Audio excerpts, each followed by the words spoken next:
Hello dear students, in the lecture 8 we are discussing now the economics of renewable energy systems. In this particular lecture we are going to discuss about the renewable energy systems economics. What actually stands for economics? That means the cost of energy we are producing from the different sources, which is we are talking about the renewable energy systems.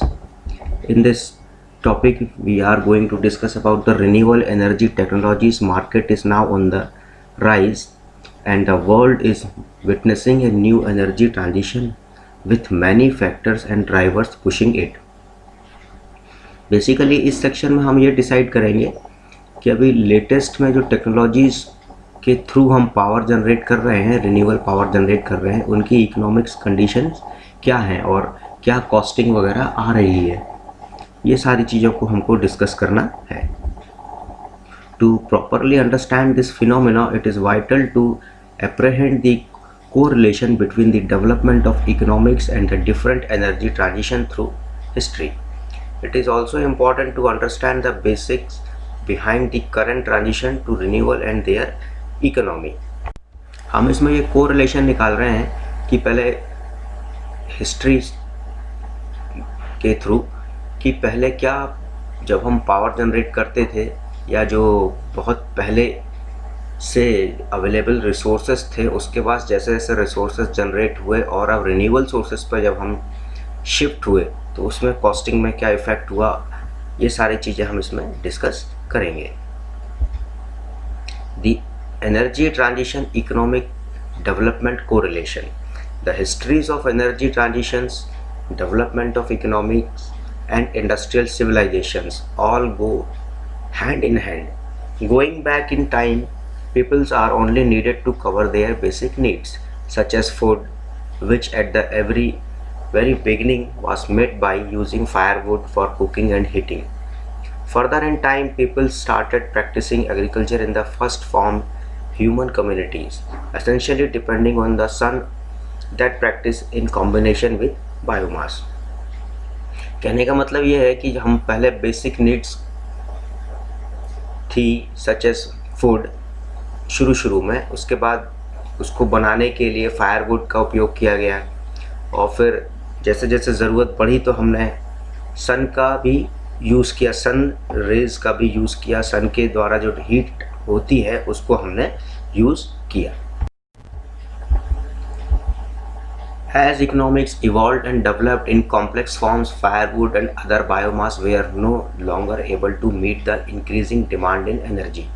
So people started turning into hydropower, then to coal during the 19th century, oil and natural gas in 20th century. In addition to nuclear that was introduced in mid 20th century as well. कहने का मतलब ये है कि जब firewood और biomass जो था हमारी डिमांड्स को पूरा नहीं कर पा रहा था, तो हमने 19th सेंचुरी में we have started the hydro power. उसके बाद ऑयल एंड नेचुरल गैस जो हमने स्टार्ट किया वो 20th सेंचुरी में किया. न्यूक्लियर भी हमने मिड 20th सेंचुरी में स्टार्ट किया. कहने का मतलब ये है कि हम इन रिसोर्सेज को यूज़ करके हमारे पावर रिक्वायरमेंट को हमने कंप्लीट करना स्टार्ट किया. Therefore, it is understandable that each critical change in the economic system along history was always accompanied with a major energy transition and vice versa. Shifting from one major energy source to another, currently while fossil fuels, that means coal, oil and natural gas are the dominant energy sources, the transition is already taking place from these sources into renewable. कहने का मतलब यह है कि जैसे जैसे हमारी requirements बढ़ती चली गई तो हम जो रिन्यूएबल की तरफ शिफ्ट होते चले गए कन्वेंशनल सोर्सेस की वजह से. क्योंकि कन्वेंशनल सोर्सेस जैसे जैसे कम होते चले गए तो हमारी मजबूरी थी कि हम रिन्यूएबल सोर्सेस की तरफ हमारे को शिफ्ट होना पड़ा. The 21st century energy transition is going underway not mainly because of change in human needs but due to other factors such as well. Concern about environmental impact, इसके अंदर क्या आता है, degradation, green house gas emission, GHGs को बोलते हैं, climate change etcetera है। Climate change में आ जाता है आपका टेम्परेचर जो इंक्रीज हो रहा है। Second point, the ongoing depletion of current energy sources as they are limited and on the decline, millions of years to form, decades और लेस टू कंज्यूम। कहने का मतलब ये है कि करंट जो हमारा एनर्जी का यूज़ है उसके थ्रू बहुत मिलियंस ईयर्स में जो एनर्जी रिसोर्सेज डेवलप हुए थे उसको हमने बहुत तेज़ी से कंज्यूम किया है। The continuous price and technological change of different energy sources and their technologies, upgrading technologies भी आ गई हैं मार्केट में रिन्यूएबल एनर्जी सोर्सेज की, तो डेफिनेटली इसमें हमको बहुत फ़ायदा मिल रहा है and we are shifted to the renewable energy technologies. Considering the added cost to mitigate, adopt to or fight the environmental side effects of using fossil fuels, renewable might be only option that people, societies and governments have to opt in order to reform the current economic system, at least in the energy sector, into a new one. अब हम बात करते हैं economics of renewables की। While by 2014 the world was getting about 80% of its electricity supplies from fossil fuels, that percentage has gone down 3.5 to 4% only within 3 to 4 years. In 2017-18, fossil fuels contributed approximately 76.5% to the global electricity supply, reflecting the rise in global renewable market. ये देखिए आप 3 से 4 साल में हम लोग जो पहले कन्वेंशनल सोर्सेस को यूज़ करते थे, अब उसकी बजाय हम रिन्यूएबल सोर्सेस पर जब शिफ्ट हुए तो ये परसेंटेज बहुत तेज़ी से बढ़ रहा है। The cost advantage that fossil fuels use to have over renewable energy sources had been decreasing recently. The some renewable energy sources has been decreasing recently with some renewable technologies, solar PV, wind, hydropower, already competing fossil fuels directly on the financial frontier. Furthermore, renewable costs are expected to decline even further and those of fossil fuels will incline.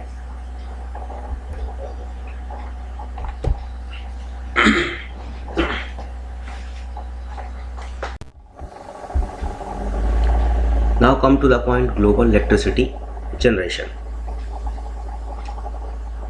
Around 24,100 terawatt hours at present we are generating in the world. Out of this 76.5% from the non-renewables and remaining 23.5% from the renewables.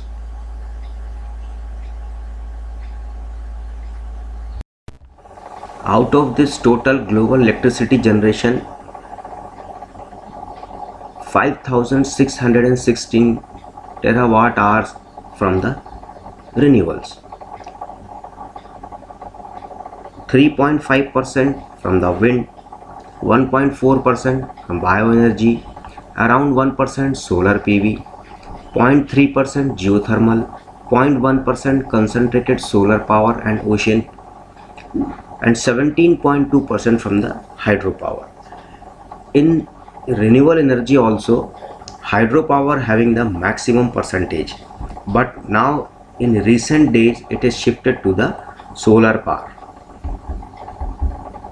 According to the different recent reports on renewable energy technologies, electricity cost from almost all the renewable projects that were commissioned in 2017 have continued to decline. Projects of bioenergy power, hydropower, geothermal and onshore wind which are commissioned in that year have widely fallen into generation cost range of fossil generated electricity. And furthermore, some of these projects have actually undercut those of fossil fuel based ones. Now we come to the point, global levelized cost of energy. Actually, we are using the word LCOE, which stands for Global Levelized Cost of Energy, from utility scale renewable power generation technologies. In this particular slide, we are seeing that from year 2010 to 2017, how the cost is increased to generate 1 megawatt. What is the cost of 2010? Now cost in 2017. This particular costing is shown in this particular slide.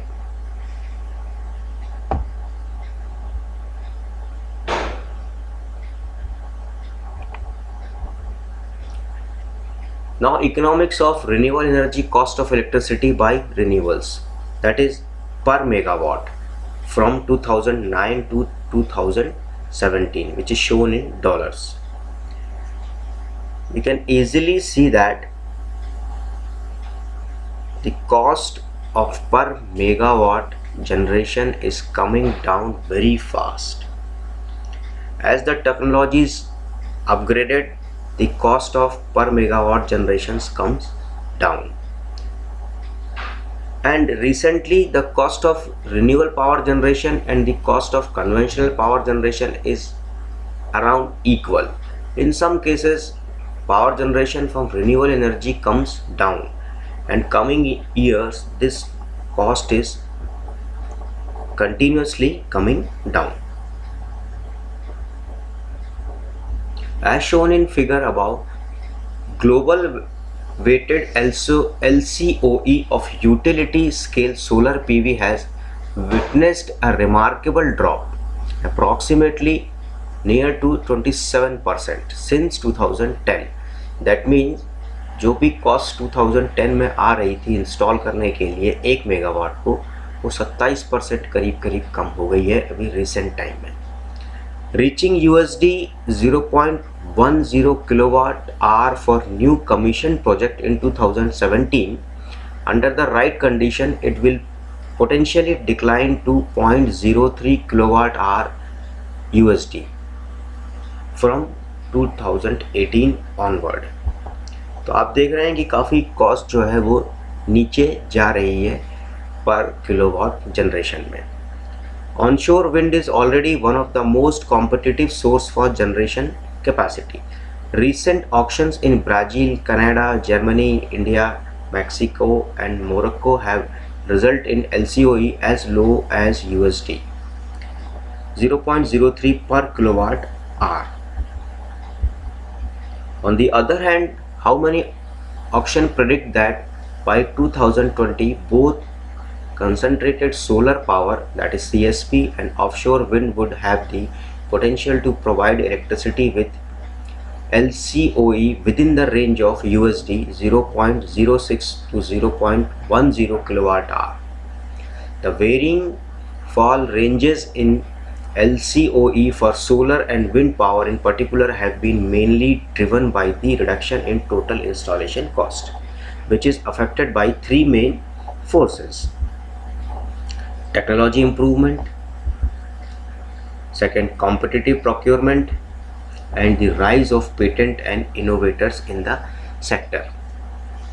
जो first point है technology improvement, नई नई advance technologies आ रही हैं. Competitive procurements, बहुत competition बढ़ गया है, लोग कम रेट्स में देने को तैयार हैं. Second, the rise of patent, that means technology को और एडवांस करने के लिए हम डिफरेंट रिसर्च में आगे बढ़ रहे हैं और उनकी एफिशिएंसीज को हम बढ़ा रहे हैं ताकि हमारी कॉस्ट कम हो सके. अब बहुत सारे इंडिकेटर्स हैं जो हमें ये बताते हैं कि सोलर एंड विंड टेक्नोलॉजीज़ में कॉस्ट क्यों कम हुई और कैसे कम हुई. जब सोलर पीवी मॉड्यूल्स की बात करते हैं तो करीब करीब percentage drop in installed cost 68%. 2010 से लेकर 2017 जो 6-7 साल का पीरियड है उसमें जो LCOE ड्रॉप है कॉस्टिंग का वो करीब करीब 73%. What do you mean by LCOE? That is basically a levelized cost of energy which measures lifetime cost including building and operations of a power plant divided by lifetime energy production output. अगला देखते हैं concentrated solar thermal power projects. इसमें करीब करीब 27% cost drop out हुई है 2010 से ले 2017 तक.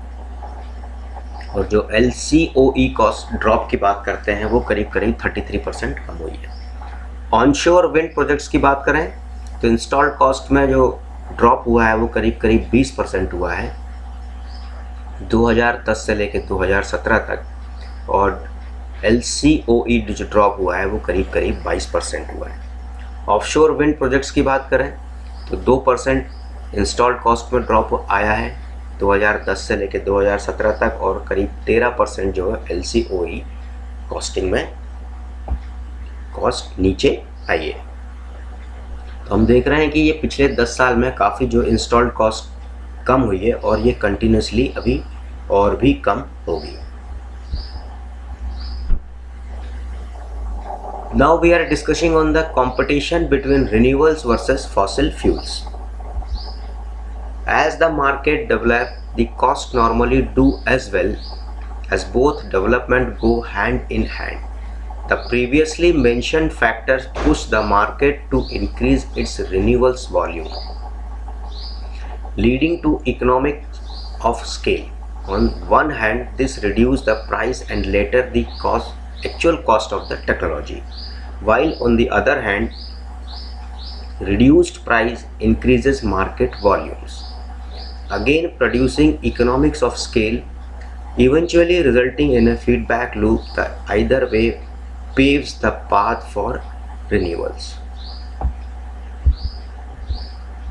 The continuous pressure on market prices and its margin is rapidly forcing the market to change, as renewables costs have considerably declined and are still on the decline. However, the competition is not only limited within the energy or power sector itself, but different renewables are even starting to compete against each other within the renewable sector itself. Their costs are expected to go down even further over the coming few years.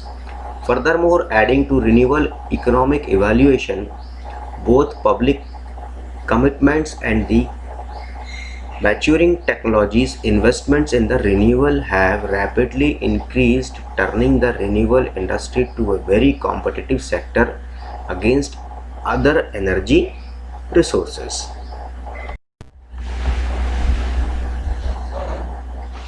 Now the cost development of renewable energy, different technologies.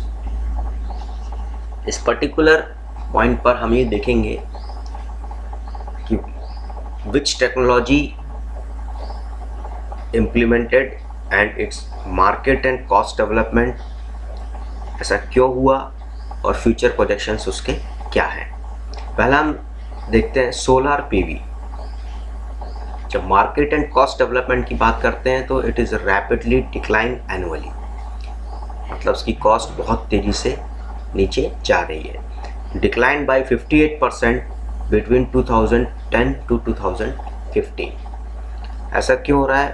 क्योंकि PV modules technology and manufacturing improvement, हमारे PV modules technology जो improve हो रही है, हम उसकी efficiency बढ़ा रहे हैं, छोटी जगह में ज़्यादा एफिशिएंसी निकाल रहे हैं. और उसके फ्यूचर प्रोजेक्शंस क्या हैं? Trend is likely to continue. इस तरीके से ये कंटिन्यू होता रहेगा. Modules are 80% cheaper than they are in 2009. मतलब 80% जो है सस्ते हो गए हैं जो कॉस्टिंग उसकी 2009 में थी.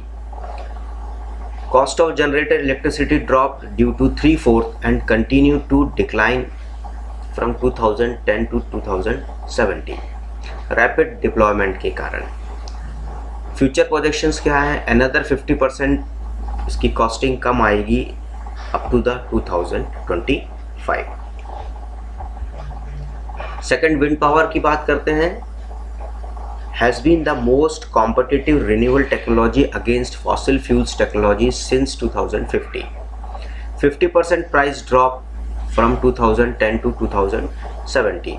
ऐसा क्यों हुआ? Their prices have already drop since 1990। Technologies improve हो रही हैं, प्राइस स्वाभाविक है कम होती चली जाएगी, और ये फ्यूचर में इसकी पॉसिबिलिटी और तेज़ी से बढ़ रही है। Onshore wind electricity cost have dropped by approximately 25% since 2010, remained steady along the past decade। इसमें बहुत ज़्यादा डेवलपमेंट एक बहुत बड़ा इशू है, जिसके कारण या रीज़न है जिसके कारण हमारी कॉस्ट जो है वो कम होती चली जा रही है। थर्ड, हम बात करते हैं कंसंट्रेटेड सोलर पावर की, जिसको हम CSP बोलते हैं। इसमें decreased in cost parallelly moved into market sector specific generation cost per megawatt significantly बहुत कम हुई है। हाइड्रो पावर की बात करें तो इसमें बहुत ज़्यादा चेंजेस हमको देखने को नहीं मिलते हैं। The overall market volume in the past decades was greater than earlier decades. ऐसा क्यों हो रहा है? Very mature age it is the oldest renewable energy technology since 1868। Future projections क्या हैं इसमें बहुत ज़्यादा कॉस्ट चेंज होने की संभावना जो है नहीं है। बायोमास पावर की बात करते हैं। Competitive power generation options wherever low cost agriculture और फॉरेस्ट्री वेस्ट इज़ अवेलेबल। ये पूरा बेस्ड है आपका एग्रीकल्चर और फॉरेस्ट्री वेस्ट के ऊपर। New technologies are emerging, hence there is a potential for cost reduction. Now we are discussing on the renewable versus non-renewable in global capacity addition 2001 to 2016। इसमें आप clearly देख सकते हैं कि फ्रॉम 2001 से लेके 2016 तक जो रिन्यूएबल एनर्जी का ग्राफ है वो बहुत तेज़ी से कंटिन्यूसली इंक्रीज हो रहा है। एंड 2012 स्पेसिफिकली हम जब देखते हैं तो यहाँ पर आपको ये दिख रहा है कि रिन्यूएबल का जो ग्राफ है वो नॉन रिन्यूएबल का जो ग्राफ है वो रिन्यूएबल के ग्राफ को क्रॉस कर दिया है, और उसकी जो कैपेसिटी है वो आप देखें 2001 में जो रिन्यूएबल्स थे और जो नॉन रिन्यूएबल्स का जो गैप था वो काफ़ी था। लेकिन अब धीरे धीरे जैसे जैसे हमारा टाइम बढ़ता चला जा रहा है, ग्लोबल लेवल पे नॉन रिन्यूएबल कैपेसिटी बहुत तेज़ी से बढ़ रही है, और ये कंटिन्यूसली हम भी कोशिश कर रहे हैं बढ़े, ताकि हमारी डिपेंडेंसी जो है ना रहे रिन्यूएबल्स पे।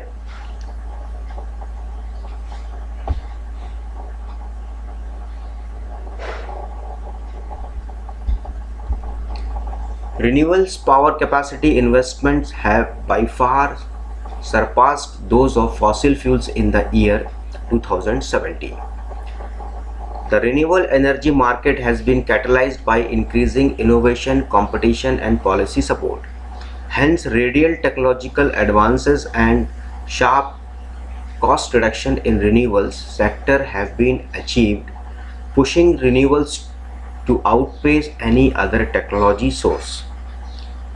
Renewable market is inclining and most probably will do so for the coming decades. Most of the recent reports suggest that it would still not be enough to meet the global goals by 2030. हम इतनी तेज़ी से technology को use करते हुए renewable power का generation बढ़ा रहे हैं कि ये 2030 तक जो भी हमारा टारगेट है वो हम पूरा कर लेंगे। इस पर्टिकुलर लेक्चर्स में हमने बहुत सारी रिपोर्ट्स, मैनुअल्स और इंटरनेट सोर्सेस को यूज़ किया है, क्योंकि रिसेंट जितनी भी इंफॉर्मेशंस है वो पुरानी बुक्स में नहीं मिलती हैं। That's why we are using the different reports, manuals and internet sources. तो I hope in this particular topic बहुत सारी इंफॉर्मेशंस हम देने में सफल हुए हैं। Thank you very much.